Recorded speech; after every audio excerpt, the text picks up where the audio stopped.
I know that we're talking about the assassination of Charlie Kirk. So, kind of just your initial reaction. I think that everyone seeing the shooting take place at such a large gathering, it's shocking. You see the videos. Kind of talk a little bit about, from your point of view, what you saw when seeing those videos and things like that.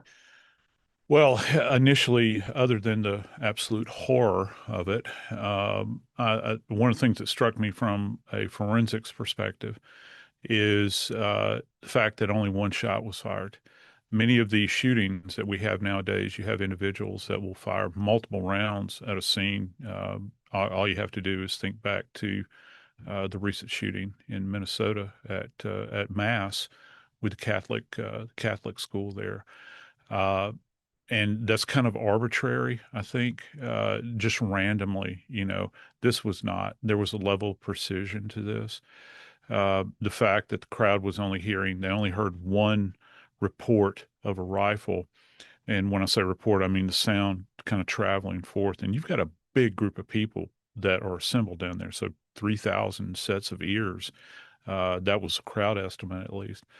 Um, Also, to the precision again, what they're saying is this shot was fired from an elevated position, second story, two-story building, flat surface, and the shooter is firing downward. If people take a look at the schematic, where Charlie Kirk was positioned is actually down in an amphitheater in the center of campus. So it's kind of ringed with the exterior bleachers that many universities have. I think we have one here at Jack State.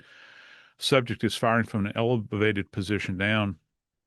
And when I initially saw the video, and again, I recommend not to watch it because it's so horrible. But from a scientific perspective, as I was watching this, it's a single shot and it enters to the left of what's referred to as the midline in the neck. There is a copious amount of blood that issues from this defect immediately.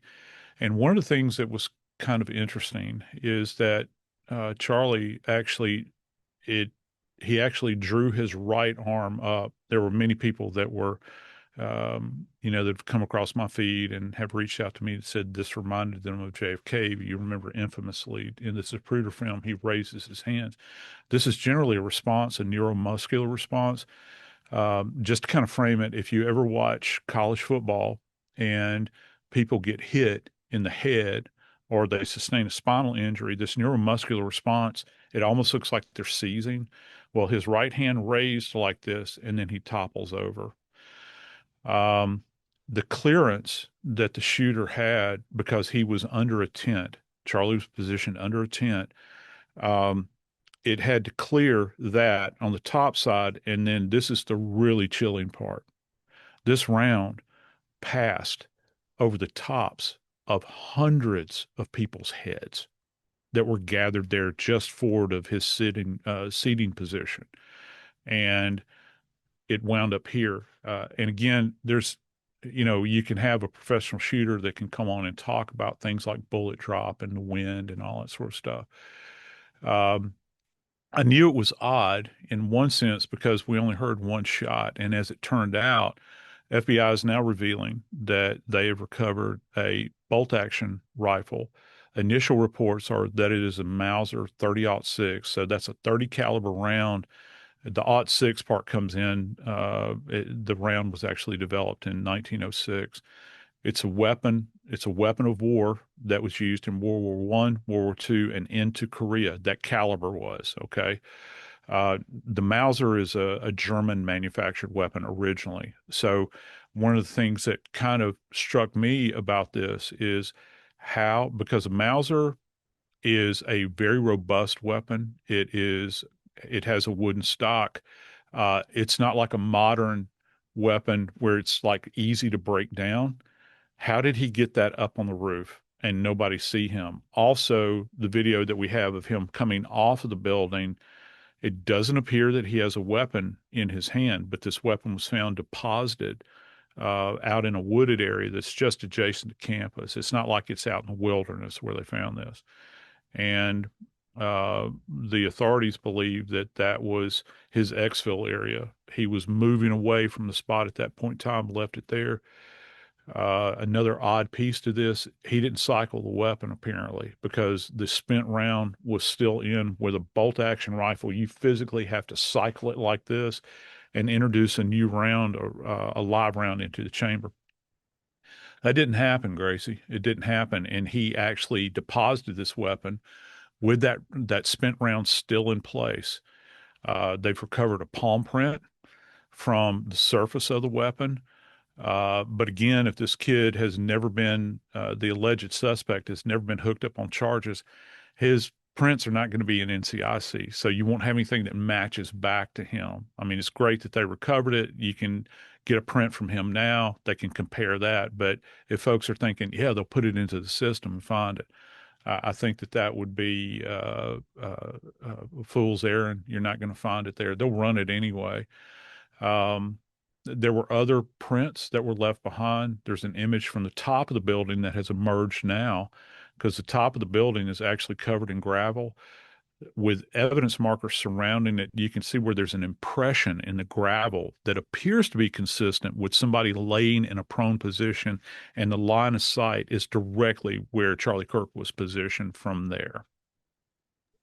So going back a little bit to what you were saying about right after Charlie got shot and his reaction, or Mhm. his the way that his body moved afterwards, Yeah. do you think that I think that a lot of people were wondering because there were rumors initially that he could have lived, but when you saw the video, did you think that he could live from that? No, no, I didn't. I felt as though that if we had a team of the finest UAB vascular surgeons standing there adjacent to him, ready to go, I think this was an unsurvivable injury he sustained.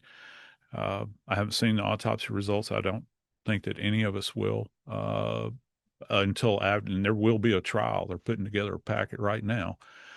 Um, the trajectory of this round, where it kind of, I think that it may have, obviously, it transected the vessels in his neck. You got, and everybody's pretty much aware of this. You know, when you feel your pulse adjacent to your larynx here, you can actually feel the pulse throbbing. Well, this shot was just to the left of larynx. And what's next along that path? Well, it's cervical spine. So if you think about C1, C2, C3, C4, anything in that range, that's unsurvivable generally, because in that area it actually controls the diaphragm, taking in air, pushing out air. You're not going to have that capability.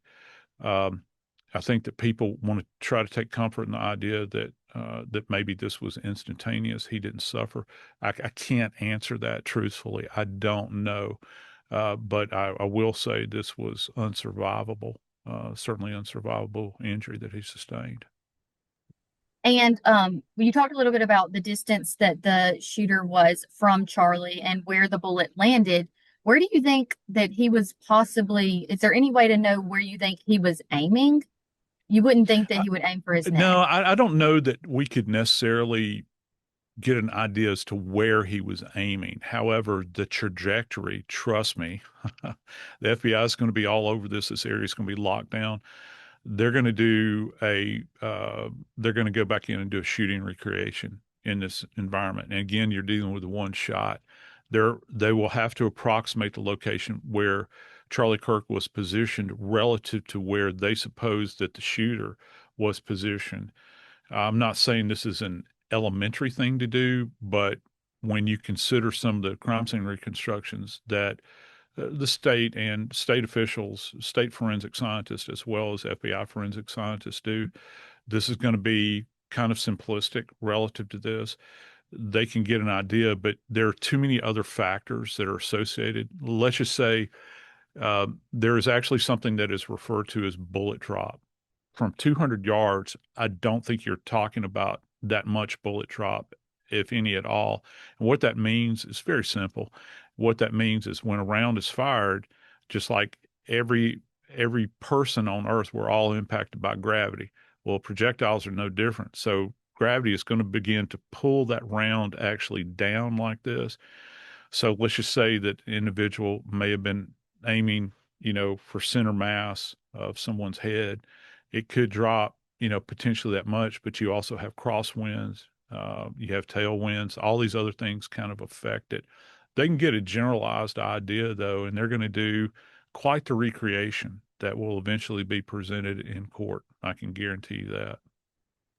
And that was kind of leading up to my next question. We heard reporters say this morning that it's still set up. The tent that Charlie was under is still there. Yes. It's kind of like they've not touched it. And it's been close to 48 hours since it took Yep. place. Talk a little bit about that and processing such a large scene. There were so many people there. Yeah, there are a lot of people. And, I was chatting with somebody earlier, talking about video. I mean, we don't go anywhere without these doggone things in our hand.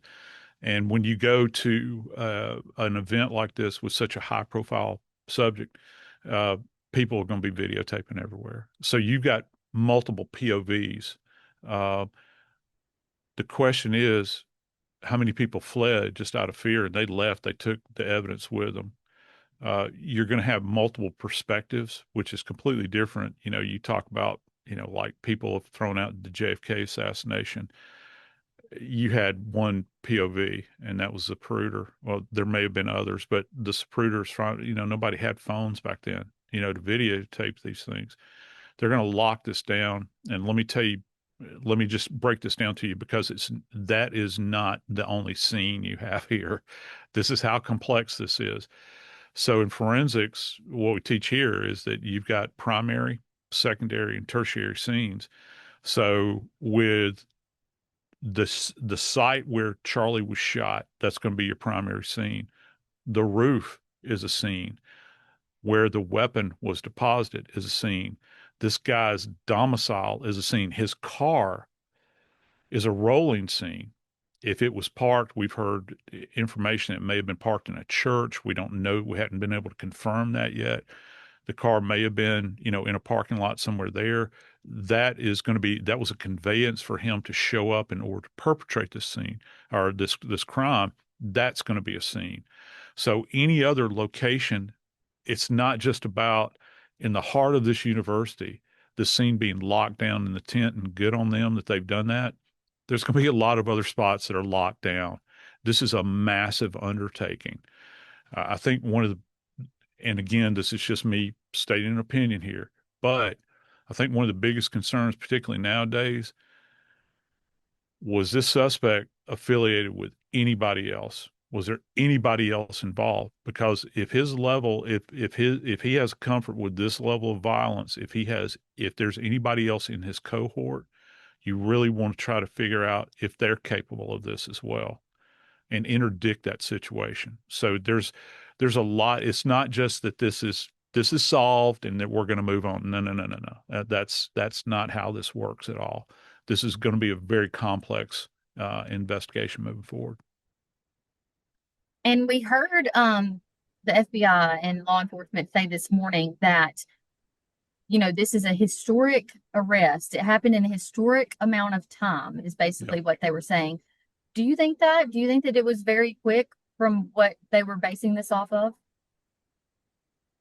I I don't know that I would use the term historic, but I was impressed with how quickly the arrest was made. Yeah, historic is not necessarily an adjective I would use for this. Um, I think that it's an example of everybody working together, and that's one of the biggest problems that you have with any investigation that's multi-jurisdictional, because the feds are involved in this. You've got the state police in Utah; they're involved. You have local constabulary, including probably campus police officers and the town's police. Everybody is involved in this. If you can get everybody on the same sheet of music, it makes things flow quite easy. I think one of the really interesting things that they did pretty quickly, and this kind of shocked me, is how quickly those images got out there from those kind of infamous stairwell images where they've got these captures out there. That that is so impactful now because again, you can't escape from it. If law enforcement can do that, they've got Now it is literally, the military says force multiplier. You've literally got thousands and thousands of sets of eyes now on this guy. Anywhere he's ever gone, anything he's ever done, friends, families, enemies, it doesn't matter. They're going to be visualizing this. And I think you'd probably agree with me, Gracie. This is one of the hottest stories in the news. You got eyes all over this thing. And it's because they released those images so quickly that I think that this led to effecting an arrest, to tracking him down. And they've always known more than they had initially released. I'm sure, this arrest took place, I think, as we're speaking right now, probably in during the 10 o'clock hour PM last night. And so, and it was kind of done without a lot of fanfare, right? We didn't hear it. It wasn't like busting loosely. There were rumors all over the place, but it was confirmed this morning by the president on air.